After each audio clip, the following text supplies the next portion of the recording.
बिस्मिल्लाहिर्रहमानिर्रहीम। नबी पाक ने इल्म दीन सीखने और दूसरों तक पहुँचाने के मुतल्लिक इरशाद फरमाया, अन अब्दिल्लाह इब्न अम्र क़ाल क़ाल रसूलुल्लाह सल्लल्लाहु तआला अलैहि वसल्लम। हज़रत अब्दुल्ला इब्न अमर आप फरमाते हैं कि नबी पाक सल्लल्लाहु तआला अलैहि वसल्लम ने इरशाद फरमाया, बल्लिगू अन्नी वलौ आया, के पहुँचा दो दूसरों तक मेरी तरफ से अगरचा एक आयत ही हो।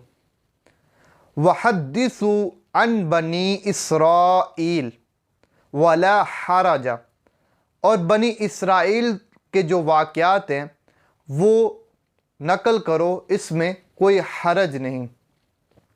वमन काज़ब अलैया मुतअम्मिदन फलयतबव्वा मक़अदहु मिन नार, और जो मेरी तरफ जानबूझकर किसी झूठी बात को मंसूब करे तो वो अपना ठिकाना जहन्नुम बना ले।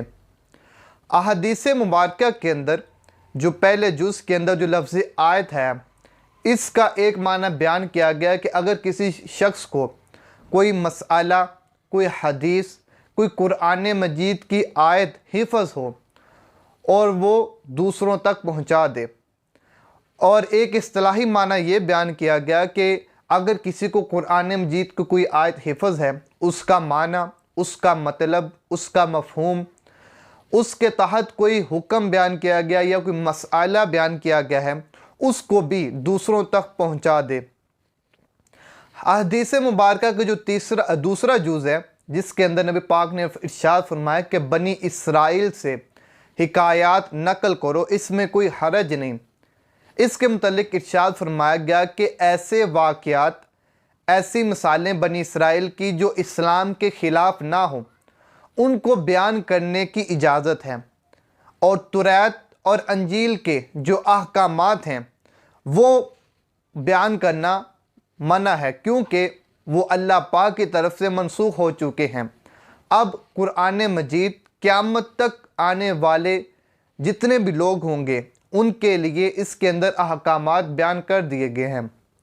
और आयत हदीस मुबारका जो तीसरा जुज़ है, उसके अंदर नबी पाक ने इरशाद फरमाया कि अगर कोई शख्स मेरी तरफ किसी झूठी बात को मंसूब करे, इस्तिलाह के अंदर इसको कहते हैं हदीस मौजू, कोई हदीस मौजू बयान करे यानी झूठी मन घड़त बात, और उसकी निस्बत नबी पाक की तरफ कर दे कि नबी पाक ने ये बात बयान फरमाई, हालांकि उसकी असल मौजूद ही नहीं, तो नबी पाक ने ऐसे शख्स के मुतल्लिक इरशाद फरमाया कि वो अपना ठिकाना जहन्नुम बना ले।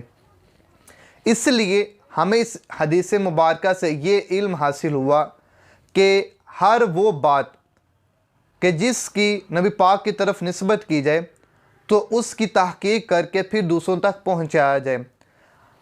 उलमा हक़ से जो बात सुनी उसको पहुंचा दें।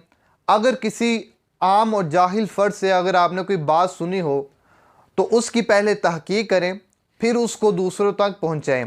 इसी तरह जो आजकल का हमारा सोशल मीडिया है, इसमें भी मुख्तलिफ़ लोग अपनी तरफ से ऐसी बातों को, झूठी बातों को जिसकी निस्बत नबी पाक की तरफ कर देते हैं, उनको बयान कर देते हैं और लोग उनको सच समझकर आगे शेयर करना शुरू कर देते हैं, उस पर अमल करना शुरू कर देते हैं। इसलिए चाहे कि ख़ास तौर पर जो सोशल मीडिया का नेटवर्क है, इस पर बहुत ज़्यादा एहतियात करनी चाहिए कि जब तक उस बात की तहकीक ना कर ली जाए, उसको दूसरों तक ना शेयर किया जाए, ना उस पर अमल किया जाए। अल्लाह पाक हम सब को इल्म दीन हासिल करने की और उस पर अमल करने की तौफ़ीक़ अता फ़रमाए। आमीन बिजाहिन नबिय्यिल अमीन व सल्लल्लाहु तआला अलैहि वसल्लम।